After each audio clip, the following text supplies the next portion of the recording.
and I'm conducting a workshop by Raphael. So if you came to see that, you're in the right place. Let's see, I'm going to stand up, if I remember how. Oh yeah, it's not so bad. So I'm a music producer and a musician, and I also paint and make stories and do all kinds of little creative things. And I'm very happy to talk with you about any topics that you are interested in. So I could spend the entire time here answering questions about whatever you want to know about, or I could start off with like a slideshow and show you what I used to look like when I was 5 years old and I started playing the piano. I have all that ready, and records I made, bands. I will show you my slideshow, and then when you see something, then you can ask questions. That's all good too. What else? I have a few music videos of different things to show you maybe later if you want. And you want everything? You came to the right place. All right, I've got everything that I can possibly show you. I'm going to start with a history of my life, because that's what I know the best. Because I looked it up on Google. Let's see how you do this. I have instructions here. No, that's videos. Option and space.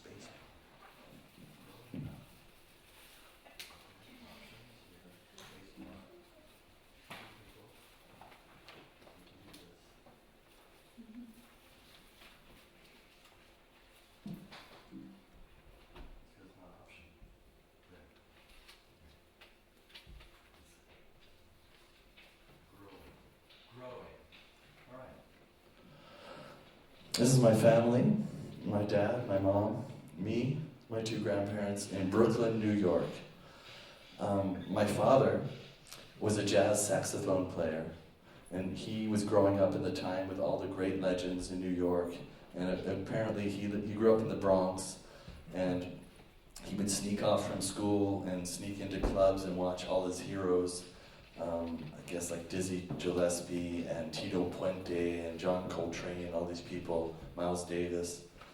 And he was a musician, but let's see if I have another picture here. He was also a scientist, okay? So at some point he said, boy, music doesn't pay very well, and you never know if you're gonna work or not have a job, and if I wanna have a family, I better do the smart thing. So he was a real smart guy, and he became a scientist who did jazz on the side. When I look at this picture, it makes me really happy because it looks a lot like my studio that I have now with my preamps and microphones, and yeah, so I think I learned a lot from my dad. I was supposed to be a scientist too, but music just enchanted me so much, especially rock music that I heard when I was growing up. Okay? But that's me, and I'm winning a painting contest when I'm 6 years old. My picture over there got sent around the world in a Red Cross art contest. I learned some very interesting stuff that still I use today, which is if you make something nice and people get really excited and you get to wear a suit and get your picture taken in front of whatever it is you've made, and everybody seems to celebrate you, and yeah, I'm still doing that to this very day. In fact, I had some very big news yesterday. I'm not sure if any of you know this, but my first song that I ever had went out in public yesterday on Noisy website in the United States. I had a video that I made of a song that I made, and they put it on their front page and premiered this video, which was a total gift, and it made me really happy, and people were smiling, and I got to like kind of have my picture taken and put on Noisy, and so the same thing going on today, just in a different way. Congratulations. Thanks a lot. It's awesome. It's awesome. And it's the weirdest song I ever made, and I made a video of me like playing my Les Paul in a children's playground in Mitte, empty playground, and it's just completely stupid, and people like it, so I'm happy. My parents went to Mexico and brought me back a hat and a boomerang. I'm very proudly displaying them both. Oh, here it is. I'm 14 years old in my second rock band. I started when I was 13. I played keyboards. This is a Fender Contempo organ. It's like a jazz organ. And yeah, so this is my band in high school, practicing in our friend's basement. And I think I'm using the same organ. This is the band later, the Steve Kirk Band. That's the kind of pictures we would take in Seattle when we wanted to play cover music, other people's songs at different nightclubs or schools. There's a lot of beautiful lakes and mountains around Seattle, and I use a Boy Scout, so I used to go hiking, and this is a place called Mystic Lake by Mount Rainier, which is one of the tallest mountains in the United States, and really beautiful stuff there, and the snow only melts in July and August, so you can only hike there at that time. This is me. I was living in another place out in the mountains near Seattle, and by this time I had a band called Medusa, and we did original music. I played synthesizers like Arp Odyssey, Selena strings, and a Hammond organ, and a Fender Rhodes piano, which are still some of my favorite instruments. I have all of those with me in Berlin now, except for the Fender Rhodes, which I sold because I was horribly poor in those days. A picture from the newspaper in Seattle. A picture from some rooftop in New York when I first moved there. The first time I moved back, I was born in New York, but I grew up in Seattle. And the first time I moved back to New York, I really thought that people were going to love my music and that they'd think it was this crazy West Coast sound. But in fact, nobody paid attention to my music, and instead of becoming a very popular musician, I actually did what all my other friends who moved from Seattle to New York did, and that is become a drug addict. And even though a lot of my friends did it, I don't recommend it. It's not very productive, but at least we still had time to do some nice modeling sessions in that decrepit state. Yes, another picture from those days.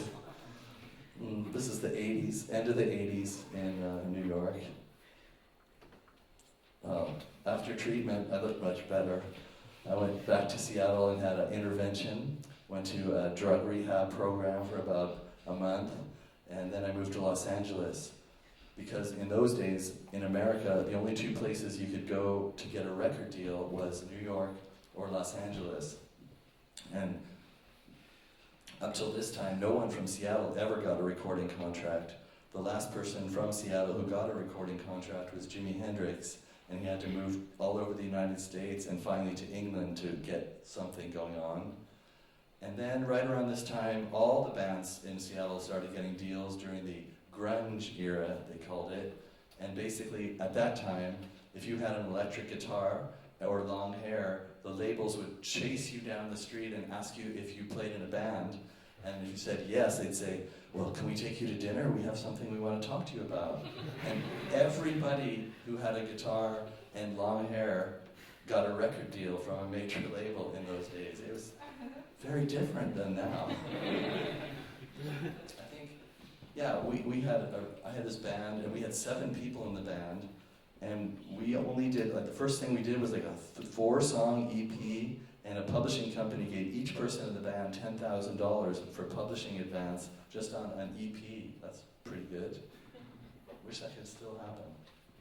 Okay, I moved to London after the Strokes records came out, and I started my own band there called Blacklight.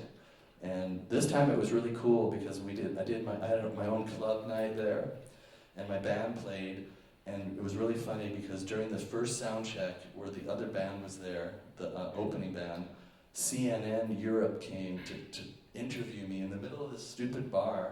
Like, they put me in a chair and some lights like this, and then there was a Swedish camera woman interviewing me, and the other bands just thought I was a real prick for having a CNN interview in the middle of some silly bar in London. I recorded a bunch of songs with this band at my studio in London, which was called the Transporterraum, named after Moses Schneider's great studio here in Berlin. The reason for that was because he became a good friend of mine when I was still living in New York and helped me build my second studio there. He sent equipment for me which was the equipment that I used to record the Strokes record. So the studio that Moses helped me build was very useful for me in my career. And then I moved to London and built another studio, which I named in his honor. And in fact, he's the one who invited me to come live in Berlin, so he's why I'm here. Let's see, this is a picture at a studio, I think last year in Bristol, UK. I was recording a band called Hysterical Injury. And it was a great band, a girl playing the bass and singing, and her brother playing drums. And it was this really cool music. It's very intense, very on 10, over the top, super loud. This is me in front of the house I grew up in Seattle. And that's the end of my childhood adventures. Okay, so, are there any questions yet about anything? Music production, music?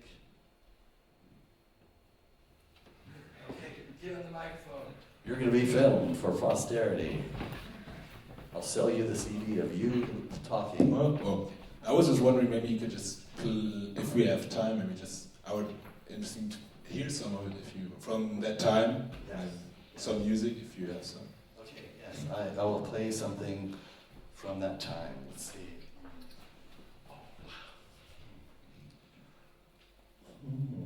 Wow, I made a film actually. I don't know if we have internet here. I wonder if I could play it from the internet. Maybe I'll just,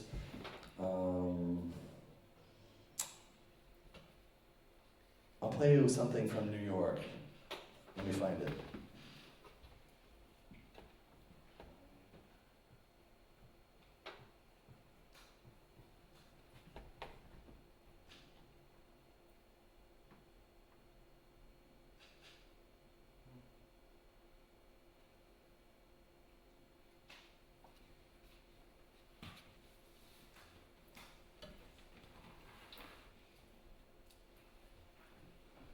Okay, this is a band that I started in Seattle with a really awesome girl singer named Anna Mercedes, and we moved to New York and we recorded this in New York. So I'm not gonna play the whole song, but you can just hear something that I made. This is in the same studio that I recorded the Strokes in New York, Transport Around New York, and it was probably made 6 months before I met the Strokes. So it's very different than that too. Turn down the volume.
Sounds I recorded, but would you like to hear that's something completely different?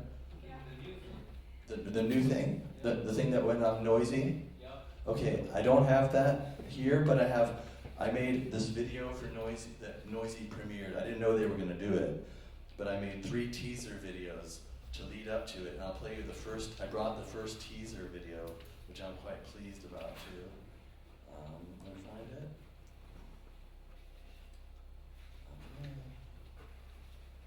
Very much more.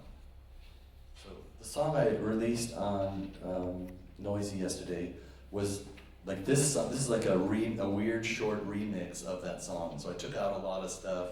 I took out the guitars, I added different vocals, and I made this little video for it.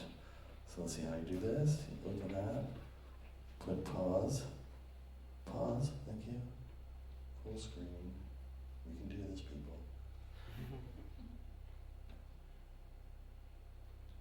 Okay, volume.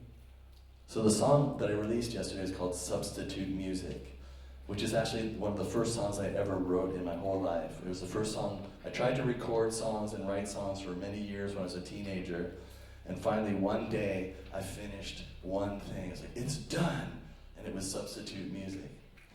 And the story of the song is very interesting to me, and it was like this. I had this synthesizer called the ARP Odyssey. I still use it, I talk about it all the time. It's a monophonic synth, play one note at a time. It's got 2 oscillators. And one thing it can do is it can repeat a note. Like you can just have one note and then go or fast, whatever. And if you make the note short enough, you can make a click track out of it. So I intended to go to the studio where in my friend's basement, and use this click track function to make one track on the tape that was a metronome, and then do another song that I had written over the top of it. But the song I wrote needed an echoplex to make the song happen. And it broke the day I got there. I was really disappointed. Like, what am I gonna do? I have this big click track thing, and I don't know what to do. I can't do the song. So I smoked some marijuana, as it were. I don't do that anymore, but I sure did in that day. And I started making a new song to the click track, and I kept the click track in the music. So you have this thing going all the way through the song, which I thought sounded really cool. And I've done about 100 versions of this song. And here's this variation I made on a video. You'll hear that sound right away, too.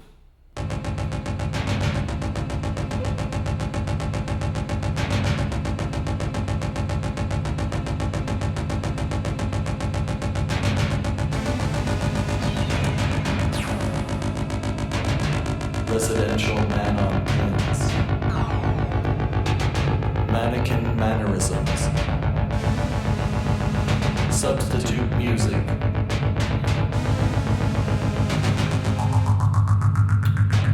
Residential man on pins. Mental mannequin.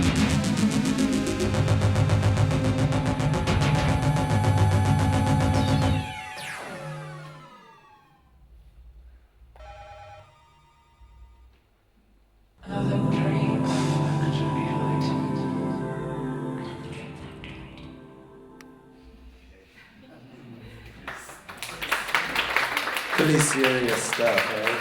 Very serious. Hello. Give him the microphone.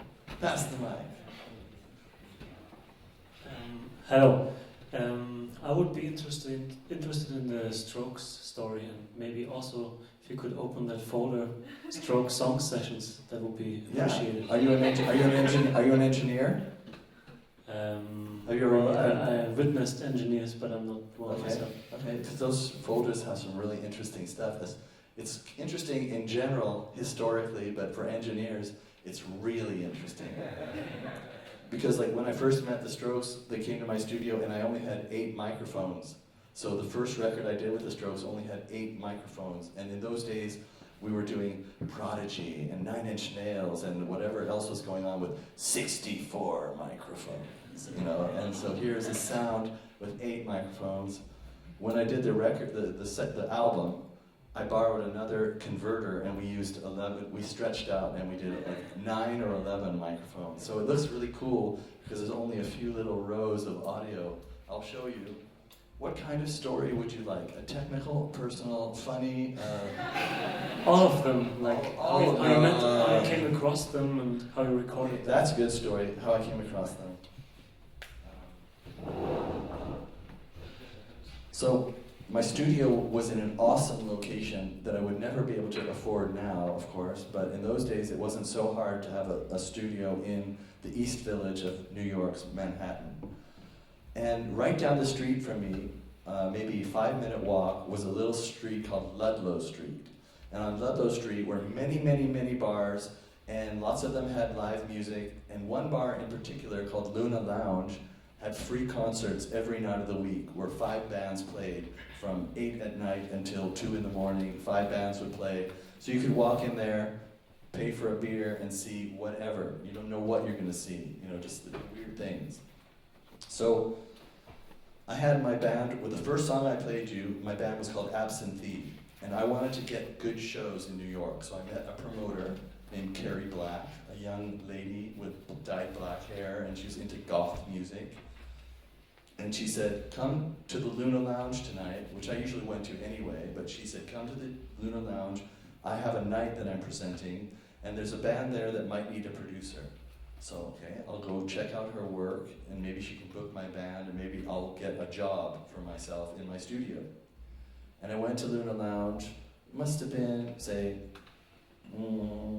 end of August 2000. And there were 2 bands playing. One was called Come On, and they were unbelievably good. I really loved them. They sounded like the new Beatles or something. They had lots of harmonies, and they were really talented and excellent songs.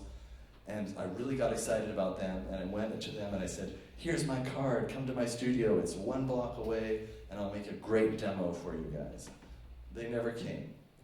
The band after them was called The Strokes, and they played, and I wasn't really that excited about them. Like, I thought they were cool, they were really well dressed, and they looked stylish, but the best thing about them was this drummer, Fab. He must have been, I think he was like 19 at the time, 19, I think. And when he hit the drum, every time he hit the snare, he bent his whole head and back. I thought, this kid's gonna break his neck. He's gonna snap his head off. I just couldn't stop watching it. I thought he's gonna really hurt himself, and I'd be able to watch that. But because I wanted to work and I needed jobs, I went to them and I said, hey, I've got a studio 1 block away. Here's my card, and I can make really good demos cheap. So the band I really loved didn't come, and then this band, The Strokes, called me and said they'd check it out. And it's even weirder because even while I was recording them, we did Last Night, Modern Age, and Barely Legal. Those were the 3 songs, and you can find those versions on a song called the Modern Age EP. Is anybody familiar with that? It's like what they released before the album. It's the same songs that were on the album, but in a real primitive way. We did 3 songs in 3 days. So that was my deal. You come on a Friday, you leave on a Sunday, and we're mixed and we're finished, and I don't want to do any more work. Like, that's it. And it was a pretty cheap price. And a lot of people think that maybe Walt Disney put that band together and the big television company paid it and it's all for money, but no. They couldn't even pay the low price. They had to make a deal with me where they gave me like $600 now, and then after a few gigs, a month later, they'd give me the other $600. So there wasn't a lot of money involved in that situation. And even when I recorded the band the first time, I thought to myself, first of all, why do they sound like the Stooges and the Velvet Underground? Nobody from their age group would know this music. Like, that's from my generation, and even in my generation, Iggy Pop and the Stooges and the Velvet Underground were not popular. They weren't selling a lot of records. They were almost like dropped from the labels when they made those records because nobody was interested in it. So how come these kids in the year 2000, aged 20 years old, are like referencing this music? That was my first thought. My second thought is, don't they know that nobody in New York likes guitar music anymore? It's over, it's dead. Every club was closing down, and it was like, this bar would have like Egyptian theme night with acid jazz DJs with gold chains and backwards hats, and it's like that what was going on, and everybody knew it, and there was no bands. It was like a dead zone for guitars, and here's these kids wailing away like it's 1968, and it's like, boy, they're just in the wrong time and the wrong place. I would never have said, oh, this is going to be important, and I'm going to get famous from this recording right now. It would never have entered my mind. They were just one of 100 bands I recorded in those years, and I was very surprised when suddenly they got noticed. So, do you want to see these sessions? I'll open a couple and show you. There were 2 types of recordings done on the Strokes' first LP. Most of it was the drums 2 guitars and bass were in a room about this big with much lower ceilings. The ceilings were probably like there. And the room was about like this big. So they're all in this little room, and I'm in a control room over here. And so 3/4 of the songs on that album are the drums, the bass, and the 2 guitars in one room just playing the music, and then we added the vocals later.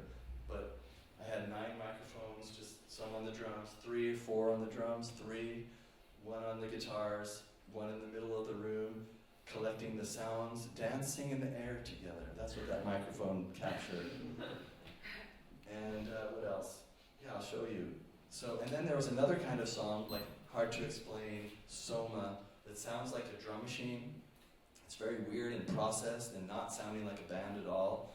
And to do that, I recorded the drums separately, and I distorted and did processing on the drums while they were being played, so it sounded like a drum machine, but it was actually a drummer playing.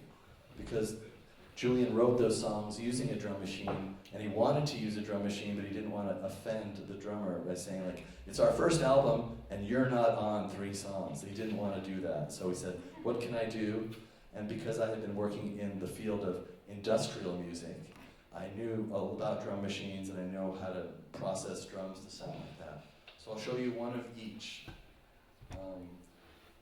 A song like Take It or Leave It or Trying Your Luck, it sounds like a band playing. So and then I was using Logic, and in the days I used Logic, it was a German software. It did not belong to Apple or Macintosh or whatever it's called. And it was really cool software. Like, it was the best audio software in the world. It was the first software that you could record MIDI on one page and click a number key and go to another page and record a guitar. All the other things like Pro Tools in those days, you would record the guitar in Pro Tools and then open a whole nother software and then open a link software to make them talk to each other, and it was like complete headache that I had no patience for. So that's why I was using Logic. And in Logic, there's 2 views. There's the arrange view, where you see the waveforms and the recording, and then there's the mixer view, where you see each channel and how its plugins are and what its levels are set at. So I'll look at the arrange window for Trying Your Luck. Oh, isn't that interesting? There we go. What do we see? Let me see. I'll try to make it bigger. There we go. So what do I see? I see kick drum. Let's make it bigger so I can actually read this. There we go. Kick, snare, tom, rune. That means room. Snare too. Wow. I had 2 mics on the snare. That's just so radical. So the purple, all the purple stuff is related to drums. And yeah, kick, snare, another snare, a tom mic, and a room mic. There's not even an overhead mic. Interesting. Okay, then we have 1 mic for bass. No, I lied. A DI. I never record DI anymore. And I only record microphones, but in those days, I guess I was still learning. And I recorded a DI and a bass speaker. This was May 2001, and then we worked for 7 weeks in May and early June. No, I think it was April and May. So in April and May, because on June 1st they had to leave for European tours. So there's 1 mic on Albert's amp, 1 mic on Nick's amp, another room mic, and then this bottom thing is Julian's voice. So many cuts. Yes, very interesting. You know, it's very common for people to have a lot of cuts. Now, if you look at the rest of the band, this track has more cuts than most of them. Like, there's a lot of cuts on the drums, but compared to pop music and what most people do, this is not very much editing at all, and it's not very much audio. But Julian's singing is very interesting, because what most singers do is they sing and sing and sing, and they listen to different examples, and they can find like the one version that they like of the note that sounds good, and then they cut it with the next note or next phrase. And with him, everything he did sounded good. Like, he never made a wrong note or was wrong. But he had different ways of singing. Like, so he'd sing one time through, it'd be like perfect. And I'd say, wow, that was great. He goes, let me do it again. I want to try a different way. And and he'd try it with a different mood, and then another mood, and then another way. He just had all these different things to try. And then it only took, if there were 10 takes and each one was one take, I'd say it was an hour. It took an hour for him to sing each song 10 times. And then it would take 3 hours to listen to every note of all 10 back, and he'd go like, okay, play me all 10 of these words in a row. Okay, now make them all different colors, and don't tell me what you're listening to. And then I'd play them again, and he'd go, what color's that one? I'd say yellow. He'd say, get rid of it. Now we have 9 left. And it was like Olympic competition. I swear it was like, it reminded me of the Olympics, like the semifinals, the finals, the quarterfinals. It was crazy. And it took a lot of my patience to do that, but it was worth it. It was worth it. Okay, so let's see what else we can find out about this song. Trying Your Luck. We're going to look at the mixer page. Okay, so what I see on the mixer page is pretty damn shocking, because there's no plugins. There's no EQ, there's no compression. It's just what we recorded. I think there was there's a little, on the output channel, you'll see that blue thing over there. Oh, it's an EQ, so it must have been used. I must have brightened up the whole mix or something a little bit, but that's really weird. I didn't even remember that, but that's even strange for us, because we would use 1 or 2 plugins normally. Okay, any questions about this before I show one of the more electronic sounds?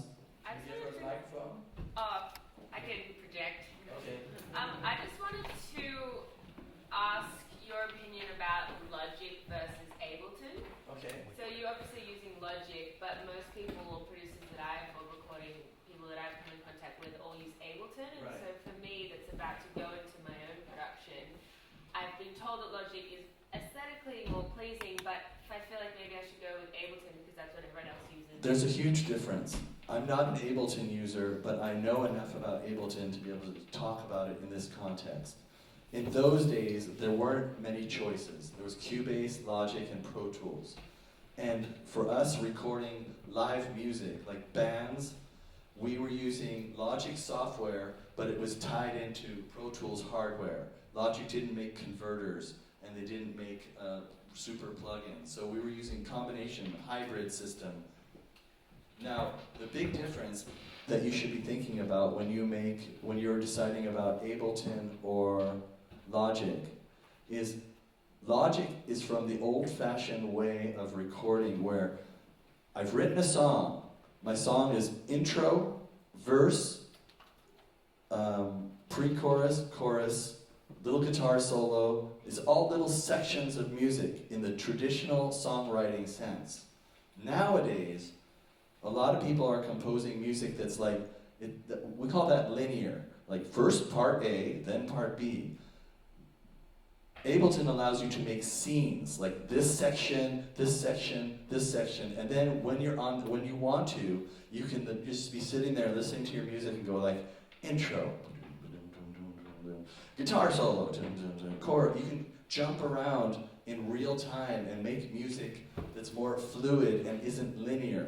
Okay, so I think if you want to do something like traditional songwriting, that I'm playing my guitar, here's the intro, I'm now singing, like Logic is fine for that. You don't really need Ableton for that. So Ableton is really good to have loose, long structures that you can change the structure on the fly. It would be very hard to move around a chorus. You have to like cut 20 tracks and then move it and hope you get there. And it's really cumbersome, and it's not made for that. It's made to do that like once or twice when you're sitting in your armchair going like, I'm going to move the chorus here and shorten it. And now when I play the song, it's that way. Okay? Another thing that Ableton pretty much invented is you can take like any source material. You can take Beethoven's Ninth Symphony, a coin dropping on the ground, a bunch of kids whistling down the street, and a Beyonce song. And you can like drag it quickly into some folder live on the fly in front of an audience, and it will put it in the right tempo and in the right key so that it sounds like it's meant to be together. And to do stuff like taking a sound of a coin dropping and putting it in the same key as a guitar solo would take a lot of studious moves on Pro Tools to like hit or miss and come up with how to make that happen, or to take like a version of one song recorded on Saturday and a version of that same song recorded on Sunday and make it beat match.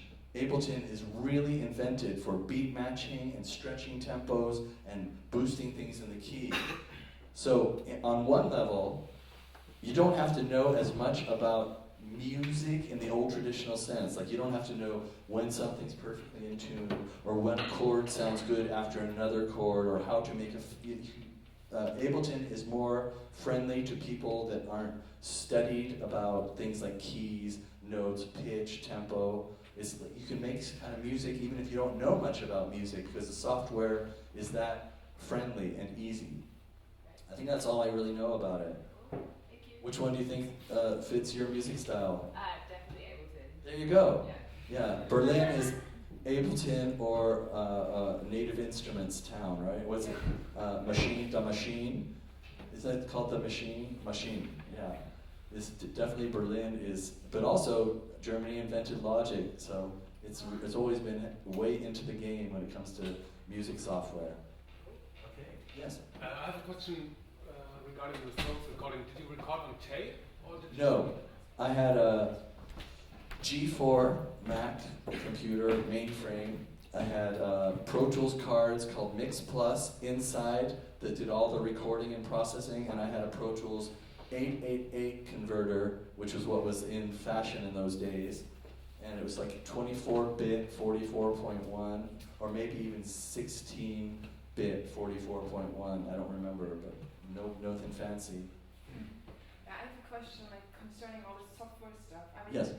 you probably like a lot of people in the room are using the same plugins or all the same stuff. So how can you make a production more unique, even though everybody's using the same? That is software a and stuff? fabulous question. It is an unbelievably great question, because one of the things I hate about music in the world today is so much stuff sounds the same. But it sounds the same not only because they're using Pro Tools and EQ and digital, but it's also, there's a huge tendency for people to not be creative and like, well, this is what's in fashion right now, you know. And even I saw, I don't know if anybody else saw it, there's an article on Facebook about last week saying that they've identified an interval, you know, going from the fifth to the major third. They call it the millennial whoop, like a G to an E. And they're showing examples of like 20 major songs that are happening in the last 5 years that all have the same interval. Or when you listen, I one time looked through the Billboard top 10 selling songs of the year or whatever, and they all had vocoder with the same setting, or they all had the same lyric, bad bitch. You know, like when I grew up, if I found a record that had the same sound as another song, another band, or a band that used the same lyrics as something that else, I would just automatically just like say, fuck you, that is bullshit. Don't you know how to write your own song? You know, I would really be angry. So, on one level, I think that the most important thing to make music different is the ideas that go into it. And I am here to say that my belief is that every person has different experiences. And it's stupid to copy pretend you have that person's experience and then write their words. If you really connect with something inside of you that you can identify as like, this is mine, like, this is my story, this is how I talk, this is the kind of sounds I like, and I think it's still possible using the same software, because in the old days, everybody used a tape machine and everyone used a board with an EQ and a compressor, but the Rolling Stones sounded different than the Beatles, it sounded different than Jimi Hendrix. It's true that every year in music they innovate some new thing. So when Jimi Hendrix came along, wow, he had the wah-wah pedal and he had the echo machine. So the Beatles didn't have that, and so it was like, whoa, what's that crazy sound? But then the next record that comes along is like, oh, that sound is not so interesting anymore. So it's easy to ruin music by using the latest sound anyway. So I think that the most important thing is to, find the expression and the music that you make that's yours, and it doesn't really matter how you produce it or what you record it on. And if you get into it for years, then you have millions of experimental ways. Like, oh, I'm going to go to this studio, I'm going to record on this cassette deck, I'm going to record on my phone, and then add it to that. You know, there's all kinds of things you can do once you start loving sound and understanding how it can be captured and manipulated. Hello. Hey, I just want to hear a little about your philosophy about guitar recording, electric guitar recording. Oh, it's easy. Is it? Yeah. I'll tell you. I'll come to you right after. So he wants to know my philosophy about guitar. I have two philosophies. One is the philosophy of a music fan where if I hear something on a guitar, I like to go like, wow, that is a cool sound, and whoa, what he's playing is blowing my mind, you know, whether it's Curtis Mayfield or Jimi Hendrix or George Harrison or Mahavishnu, John McLaughlin, you know, I want to be completely blown away. Or how about the guy from the Smiths, you know, Johnny Marr, you know, I want to hear stuff that makes me go, wow. So that's the philosophy of the music fan. And as a producer for other bands, not my own music, when I produce other bands, I trust that this guy's been practicing with his mates for like a month on this song. He has his guitar pedals, and unless he tells me so, he's happy with his sound. Like he brought that amp and that guitar and that fuzz pedal, and he puts the extra distortion on the chord. He worked that out, and so it's not my job really, unless I really feel it, to say like, dude, you should use my vintage Fender instead of your PV. No, he's got a special sound, and what I'm gonna do is I'm gonna put 1 or 2 microphones in front of it, and then record it and say, come here, listen to that coming out of the speakers. Do you like that? And they go like, yeah, that's cool, man. Or, oh no, I'm gonna use my Telecaster instead of that, you know. So I work a lot with the guitar player and make sure they're happy. But to get this transformation from a good sounding amp down into your little computer, can you give some? I'll tell you a magic trick that works 99.9% of the time. You take an amp like a Fender Twin or a PV or a Marshall, and you stick 2 microphones on it, a 421 Sennheiser, and let's say a Coles ribbon mic, or a 57 Shure, or a RCA, whatever those things are that I don't like, AKG 441, you know? So 2 microphones, preferably use an API preamp. They're fantastic on guitars. Just record it.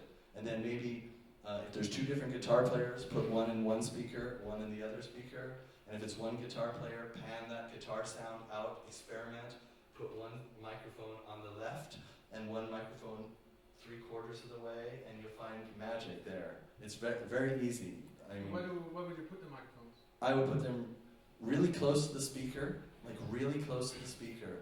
Now if I do a guitar solo, and it's a really crazy, wild guitar solo, we do that as an overdub later, and I'll put a room mic on it, so I can use the sound of the room way across as like a special effect. I can have the guitar on one side, and the room on the other, so it sounds like it's traveling through space without having to use a plugin to achieve that effect. The 421 is really an almost unmissable microphone. It's a very common microphone, it's not very expensive, and it just gives amazing guitar sound.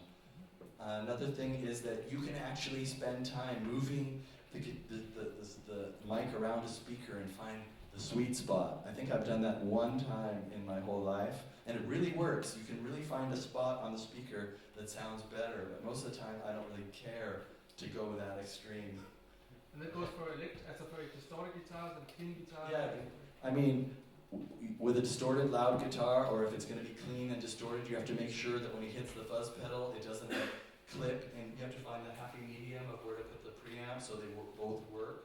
And sometimes you have to do the clean part separately than the loud part in case it is too extreme of a jump and doesn't work automatically. Okay? May I answer your question? I think it's kind of interesting, I guess. Okay. How much of your studio setup and everything is led by intuition? How much of it is very technical? Or is it I learned by intuition. I learned totally by intuition, but I started when I was probably 19, and for 20 years I basically every day just recorded stuff on my own with my synthesizers. I had a 4-track tape recorder, I had a great analog synth, an echo machine, a phase shifter, a digital delay, a distortion, a Stratocaster, and a 57 microphone, and a little 8-channel mixer. And I made probably 400 songs, and of all kinds, just really experimental soundtracks, pop songs, drum machine songs, and by the time a couple decades went by, I started getting intuition plus experience. So now there's many things I don't know. Like, I don't know how electricity works. I don't know how a microphone works. If my computer's broken, I'm fucked. I don't know how to fix the computer. But when my computer works, or the studio's computer works, I can do crazy stuff with it. I can really do it. So I'm not the most technical engineer in the world, but I have a lucky intuition combined with whatever technical skills I have collected. Okay? Hello? I wanted to ask about your role as an engineer and also as a producer, and then working with the band itself about getting the sound that sounds good. Right. You're saying with Julian that he was cutting it up and that ultimately it was his decision which vocal Yes. take. Yes. But how do you navigate that role, and how do you know when it's your decision or when it's the band's decision? I'm very clear about that. I had experience when I was, I don't know, I had written some songs I thought were really super hit songs, and I thought that if I made it on my 4-track, and if I go get a job and make money and go to a big studio and record those same songs in a big studio and spend like $4,000 on 2 songs, that it's automatically going to be better and more professional and better. And the guy there was like treating me like, son, you don't know what you're doing. You know, like I'd say, oh, here's my idea. When he hits the snare drum, I'm going to record it on 6 different channels. 6 channels? Why would you want that? 1 through my guitar fuzz pedal, 1 with a big reverb, 1 with a small, 1 flip backwards, and he goes, oh, we don't do that here. That's just a waste of our time. So, oh, really? Okay. And so I let him talk me out of my ideas, and when I was done, I had a very clean, very big, very professional song that didn't have the magic that my thing I made in 1 hour at home did. And that lesson struck me very hard. First of all, it's my music. And in the case of the bands I record, they're the ones, I'm working for them. And as famous and talented and rich and beautiful as I am, I'm not gonna, it's not my job. It's not my job to like make their music suck or make them not like it, because I know what's best. And I'll give you a great story from the Strokes that really, I already had this attitude when I started producing. I said, if I'm gonna produce, I didn't want to be a producer, I just became one. I wanted to be a rock star, I still do. But I decided if people are gonna pay me money to record their songs, I want them to be, the first thing is they have to be happy with everything. They have to think I respected them, they have to think I listened to them, and they have to walk out smiling and like tapping their mate on the shoulder saying, wow, that was fun and it sounds cool. That's all I really care about. I don't care about the Gordon Raphael sound. It's always the same. He's known for this sound. I don't care about that. If I'm known for the people are happy about working with me, that's awesome. So on that 3-day, 3-song deal I made with the Strokes, they were very demanding. They were extremely demanding. Everyone in that band was very smart. They knew exactly what was going on. They were on my case the whole time, like, turn my hi-hat up. No, make my guitar brighter. No, turn the cymbal, so like, 5 guys like telling me what to do the whole time for 3 days. Finally, we're on the last hour of the last day, Sunday night, 10 o'clock at night. I'm like, man, I'm just cooked. And I'm mixing the song, and it's almost done. Maybe it's like, say, Barely Legal or something like that. And I play it for the band, and Julian, who's been sitting next to me the whole time, says, oh, he's behind me. He goes, could you turn the chorus up a little bit on the vocal? And I said, man, listen, we've been mixing this for a long time. I know that this is the right place for the vocal. Believe me, we've tried a lot of other stuff, but this is where it should be. And he said, yeah, I kind of thought you were going to say something like that. You recording guys always think you know what's going on. In fact, he has a lyric in one of the songs on his album that I've been doing this for 25 years and I'm not listening anymore. That's what his lyric is. Okay, so when he said that to me, I wanted to show him, listen, kid, I'm going to show you, will show you right now that I'm right. And so he said to me, what's the smallest number Pro Tools can make something louder? And I said, 1/10 of a decibel. You'll never hear that. And he goes, okay, humor me. I rolled my eyes. Luckily, he didn't see that. He said, turn up that chorus vocal 1/10 of the dB. So Oh, really? Okay. And I turned it up 1/10 of a dB. Like you have to really look closely and you keep going. It's one dot, okay? And I rewound it and I pressed play, waiting for him to shut the fuck up, you know? And then I had a problem because instantly I heard that he was right. Okay. My problem was I could have said like, no, it doesn't sound better, and kept my cool and kept my reputation intact. Or I could admit that he was right and then had to face that. And I said, you're right, it's better. He said, yeah, I thought it would be.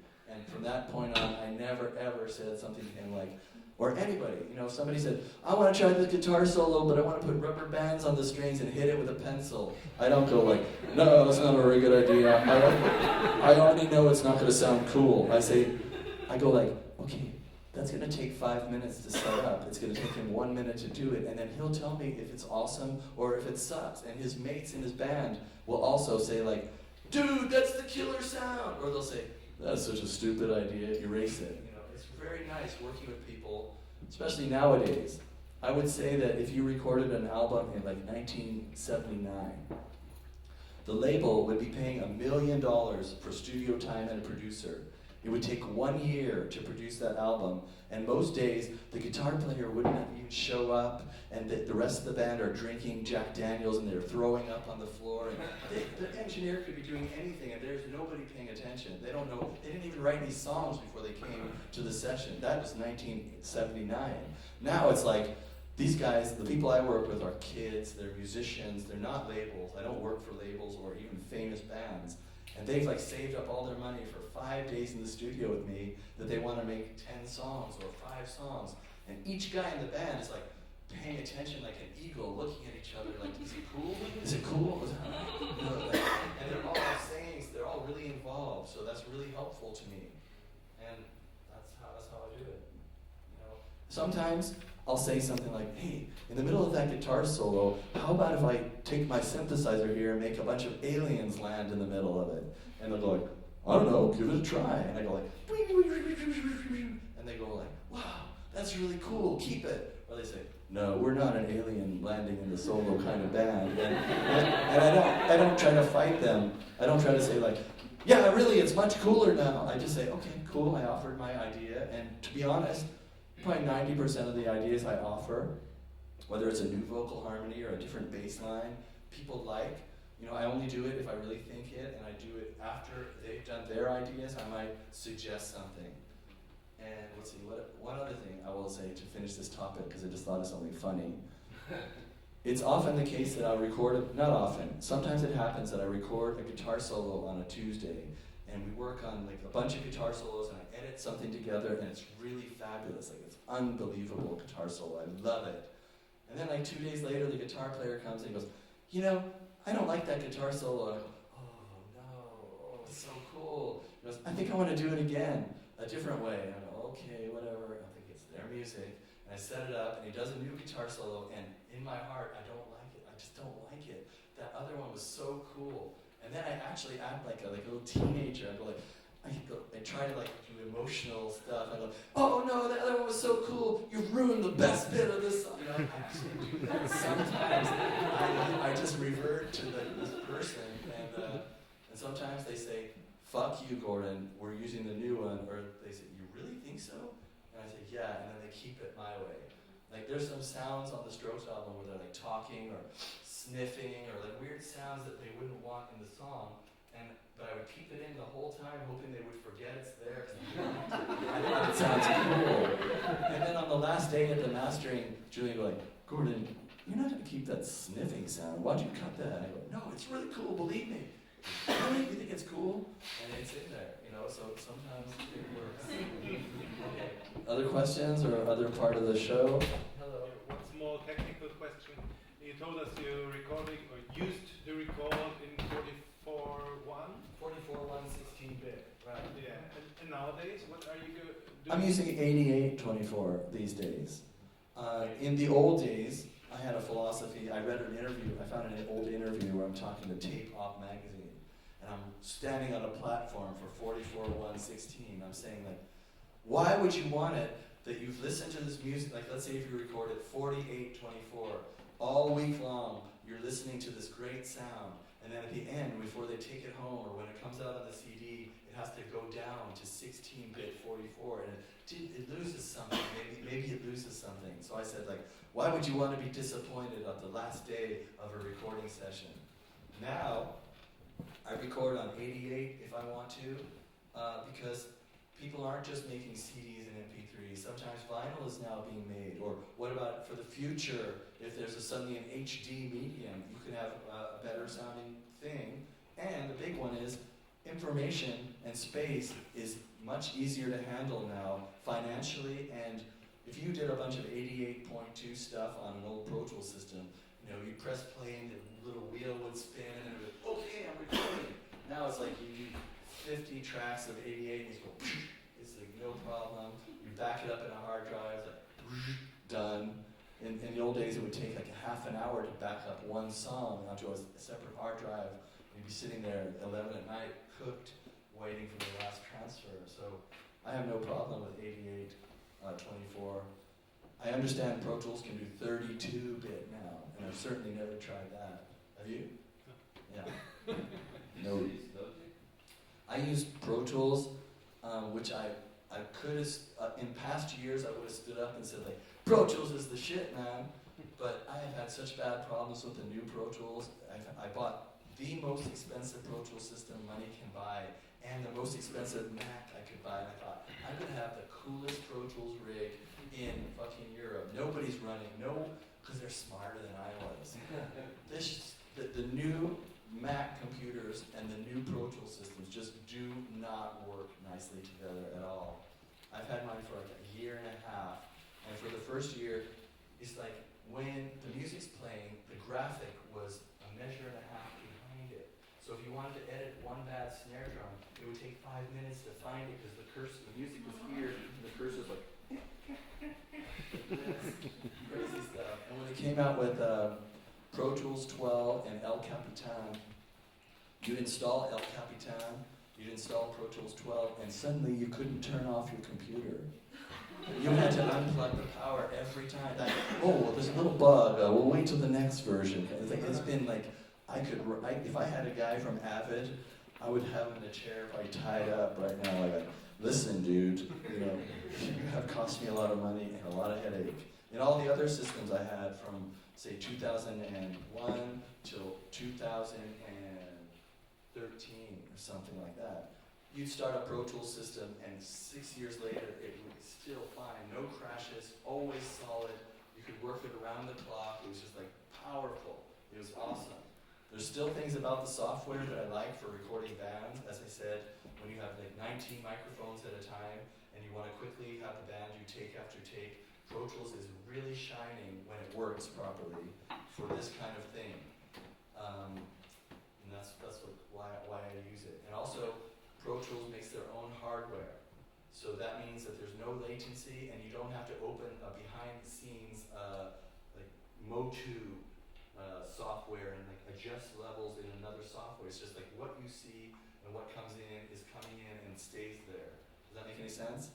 It's like because they make the converters and the software and they talk to each other nicely, supposedly.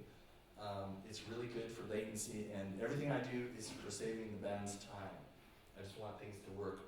You want to record a track? Okay, next track, edit, like super fast for saving them time and money. Questions? Hello? Hello, my name is Catalina. Nice to meet you. Nice to meet you. I just wanted to ask you, when having a session with a band, mostly with a singer, perhaps, would you rather, sometimes you try some takes, right? If you're not satisfied with that, would you push the singer to keep it? It's a great question. It's a great question. Or just make an appointment for another day or something like that? It's a great question because singing is the most delicate, sensitive, and oftentimes the most important part of any song. I like to say that there's all kinds of music. There's instrumental music, there's all kinds of music. But any music that has somebody singing, the singing is kind of the center of the song, and no matter how good the drummer is, and how great the producer is, and how many orchestras, synthesizers, quiet, whatever you have, it's only a background for the central theme, which is the singer, okay? So if you don't have a phenomenal vocal performance and a great lyric and a great story, the song really is kind of fluffed. It's not really necessary, okay? So one thing I do is, if a band wants to work with me, I want to hear their music. Because I don't want, even though there might be money in it, I've never ever taken someone who's like, this is a model, and we're going to invest millions of dollars into making her a pop star. Can you, work with it? I would go like, I do not have the patience to do that kind of editing, one. Two, if I'm going to listen to somebody sing out of tune for an hour, or a week, or a day, I would just start going crazy, and I could never smile and say, you're doing a great job. Wow, this is going to be awesome. Lunch break. I could never be that kind of person, okay? So when some band sends me their music, I listen carefully, like, is this cool? Oh, the singer's kind of cool. I like his voice, and the words are good. So I have to know ahead of time that the people I'm recording can do their thing, okay? Now, even within that, there's no band that just shows up and does A+ performances all the time. It just never happened. Strokes didn't do it. Sometimes they would do it first take that would go on the album. Sometimes they'd do it 10 or 20 times. And with singing, you have to be very careful because everybody else can put their instrument in a case. Oh, my guitar, I'm not feeling it, I'm putting it in a case. It's over there, I'm gonna have a beer, whatever. The singer's instrument is like right over their heart. So you can have a singer who has a hard time hitting a high note. And depending on what you say to them, can either make them cry and run out of the room and maybe quit the band and never sing again, or hit the note the next time. It depends on how you talk to them. If you say, oh, I see that note's out of your range, and boy, it's been difficult, hasn't it? I don't even think that's a right note for you to sing. Are you sure you're not hurting your voice? It sure doesn't sound good. Like, you'll get someone, she'll cry, or he'll cry. They'll be fucked up, and they may never get that note, and they might change that note to make the melody not as cool, but at least they could do it, okay? Or you could say, you just recorded the whole song, and then you say like, wow, that was a phenomenal performance. I really liked it. It was incredible. We could use all of that. There's like maybe 1 or 2 places that we should try again. You ready? Okay, wow, I did the whole song really good. I only have 2 places to do. Psychologically, they're like, 99%'s done. I just got 2 little areas. And they could come in, I'll show them, because I'm not going to tell them it's good if it's not good either. But I want them to believe me. I want them to see for themselves that I'm not lying to them. So I'll come in, listen to this. They'll say like, no, I don't think it's good. No, it's really good. Come listen. And they'll sit there sometimes with me and they'll go like, wow, it is good. And once they also then trust me that I'm not just saying something's good just to get it over with or finish or, not understand them. And then when they come to that note, they maybe try it and they miss it. And I listen and I go like, how about this? Just chill out. When that note comes, try it and just relax. Don't think about it, just do it. I'll try, I have a lot of different psychological things I could say to empower that. Because if they sound phenomenal and they do a performance like Superman, then I look good. It's good for my reputation, and it's good for my production, and it's good for them when they show other people. Like, I'm kind of known, actually, for being fun to work with as a vocalist and getting cool sounds. And there's another part of this, too, which is the way that I work, I try to have the music sound finished from the very beginning. So when the kick drum is being sound checked, I want it to sound like it's already finished on the record. Then we put the snare on, the next microphone, I mix it so that it's perfect blend, perfect sound, okay? So when that person goes to sing, it already sounds like they're singing on a record, and I work very hard, and that'll take a long time, I just know how to get a good voice sound that has the right compression, a little bit of edgy distortion, so if they scream, the sound kind of breaks, but if they're pretty, then the sound is beautiful, like these kind of things. And when they hear themselves in the proper mix, they get empowered. Like if you've ever tried to sing where your voice is too quiet, after 2 times you have a sore throat. You can't sing anymore. And if you've ever tried to sing when your voice is too loud, you get very shy and you don't try to push the notes. You just kind of timidly sing because you're louder than the drums and you're not grooving to anything. You're only grooving to your own voice. So how the mix is in the headphones has a lot to do with the confidence and whether you get super performance or hurt your voice performance or a timid performance. Any other questions? Yeah. I mean, maybe there's other singers around, and if we get, a producer perhaps that tells you, like, maybe we can. It's not bad, you know. We can work it out. I mean, we can use Melodyne and just pick it up a little bit and whatever. And I think it's better we leave it like that. Would you suggest us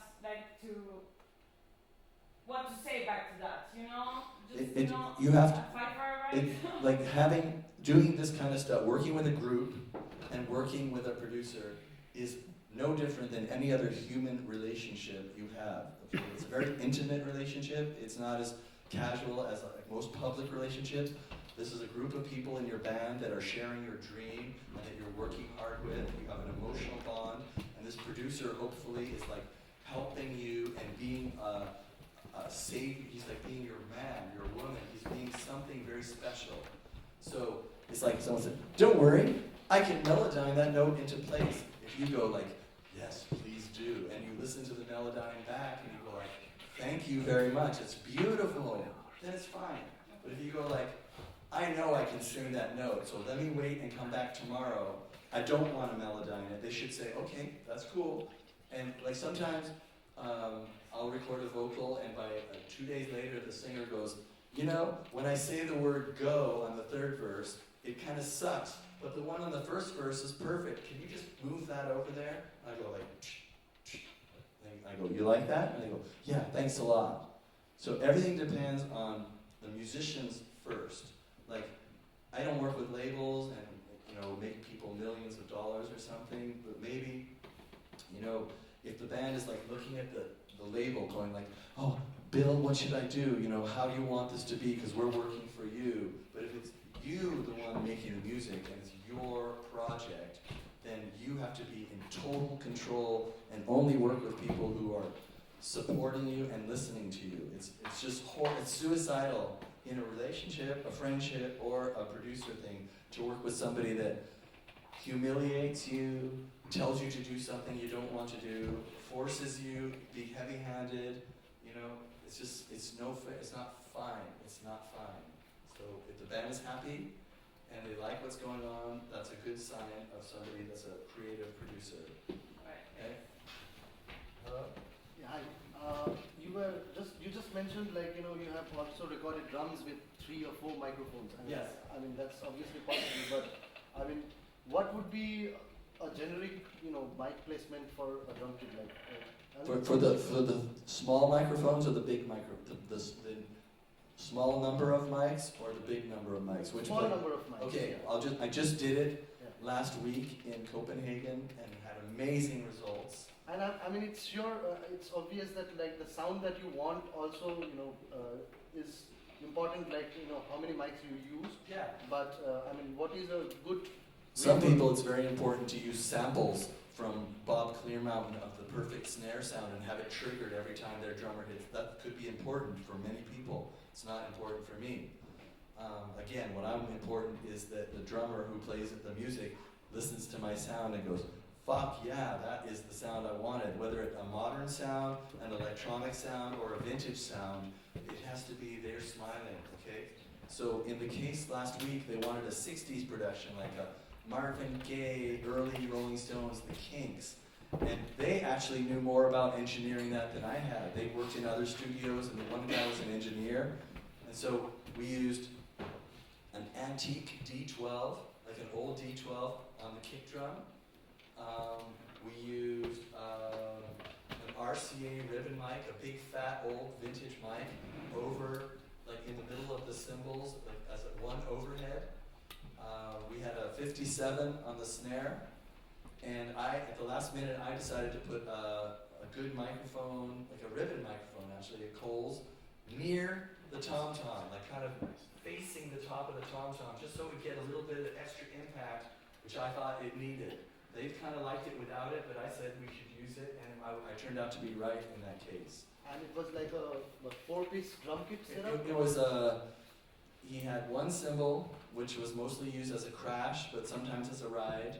He had a floor tom, a snare, a hi-hat, and I think that's all. So it wasn't a very big kit, but it really worked. He did a lot of stuff like on the tom. He might have had a rack tom. I can't remember right now.